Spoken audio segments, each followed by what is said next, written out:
how to turn off live photos by default? Here's how to do it. First, open the Settings app on your iPhone.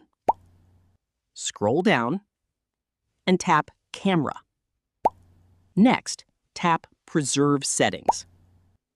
Now, turn on the toggle next to Live Photo.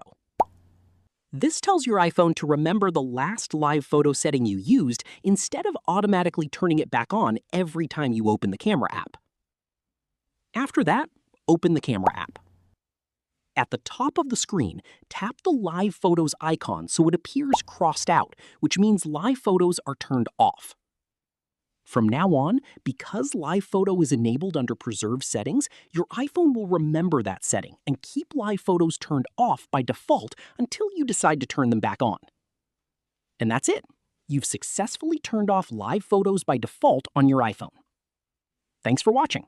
If this tutorial helped, don't forget to like the video and subscribe for more iPhone tips, tricks, and how-to videos.